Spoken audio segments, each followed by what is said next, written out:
Well, hello everyone, and welcome back to another PlateUp automation tutorial.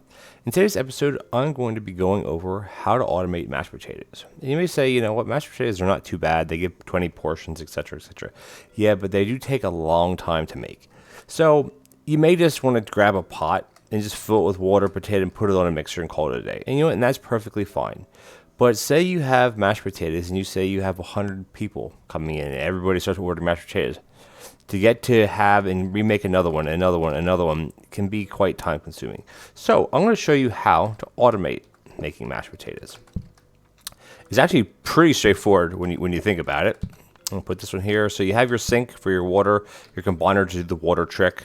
And then mashed potatoes, they do require one extra step, and that would be actually mashing the potatoes, you could say, which is not that hard. But the one thing with this is that you want to have a smart grabber pulling from the mixer. Now, you could use a conveyor mixer.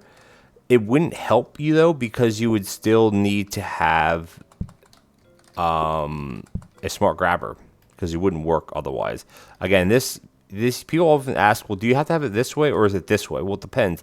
If you use something sitting here, this is going to be a pot of mash, so this won't affect it. If you have it this way, if you use something here, it'll pull something from it. So you always be aware of what direction you have your grabbers facing or smart grabbers facing when they're doing a bit of a corner, because you could do it like this, because this will come down to here and this will grab this way, or you do it this way, this will come here and it'll push it this way essentially. Both are perfectly fine. And so this is the setup. You have your potatoes, your whole potatoes coming out onto a combiner. You have your combiner with the water trick. Well, not a trick, but the combiner trick to fill up a pot, going to a danger hob. Now, you could use any hob you want, but danger hob is obviously the fastest. You can't automate this with a microwave because you have to be able to shut the door, and there is nothing to shut the door. So this is the fastest way is doing this. The oven is the same thing, even though it's the same speed, 2x speed like the danger hob. You have to open a door on an oven, so that. Actually, you have to open it to put something in it, and then open it again and take it out. So it's not feasible. So you want to use a danger hob or any other hob. And then when that's finished cooking, it'll be pulled. It'll go to your rapid mixer, and it'll sit here because you have your smart grabber just pulling an empty pot. This won't pull until you have an empty pot. And I know you say, like I said in the beginning, is mashed potatoes usually last the whole day. But if you have individual dining, and say you're at day 2 or day 3 or something like that, and you have 60 customers, and you don't have metal tables or something, or it's just you don't want to do metal tables, you want to serve sides for the extra money, you're going to go through more than one pot. So this is the way to automate it. And you have a portioner here. Now you could portion this into a prep station. It wouldn't really matter because if you have a plate in your hand, you tap it on this to pick it up, and then you go about serving. But I'm going to do a little bit of a practice mode right now to show you exactly how this works. I'm going to go zoom back in for you guys. The only automation you have to do here is you have to put the pots on your initial sink. Again, you could automate and have 3 of them going at once. You could have a grabber pulling the pots. You'd have to do it. You'd put your pots over here, so it would just continue to cycle through. But as you see, it comes to the rapid mixer. And the reason why I choose a rapid mixer is because it's faster. You can use any of the other mixers, as I said before, even a heated mixer, but there's no purpose. So here you just grab, and I have prep stations down here. You can't see them, but they are here, just to show you how easy this is. Once you get your initial one out, no matter how fast you go back, you're going to be able to get another one. And again, you can't put portions back in a pot. You can pull from the pot. It is instant if you'd rather pull from the pot than pulling from this. But I have enough prep stations to get all of the mash out, and the reason I keep picking it up the reason why is because I want to show you that this does actually cycle through. Now you may say to yourself, well, why don't you just do this?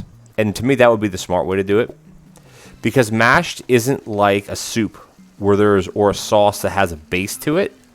Mainly the soups, because the soup has like the stock, if you will. And there you go. It's going to go back, cycle through, and then I took out 20 portions. Below me standing here, there are 5 prep stations that I have just to show that proof that it works. And then here you go. Now you can have 2 going, and then it's just going to sit here forever. So it's pretty straightforward. The only other automation, like I said, you could do is you could put this pot stack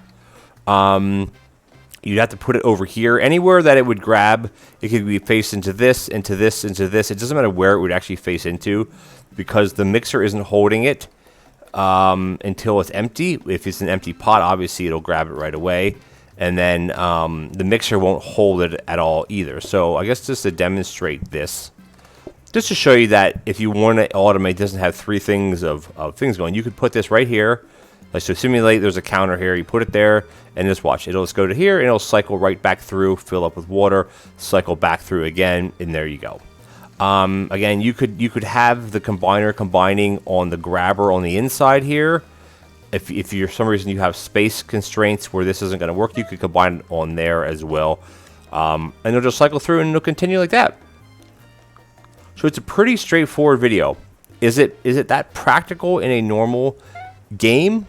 I don't know, because you're typically not going through that amount of mashed potatoes in a day.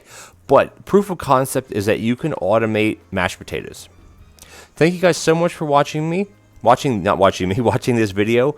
And I have a whole bunch more automation tips and trick videos about how to do sides, how to do mains, how to do soups. A lot of them are up on this playlist already that this video is in, so feel free to check those out.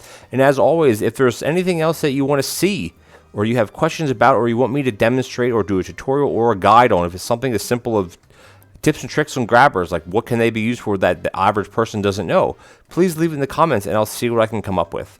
Alright guys, thank you so much again, and I'll catch you in the next automation tutorial video. Take care now.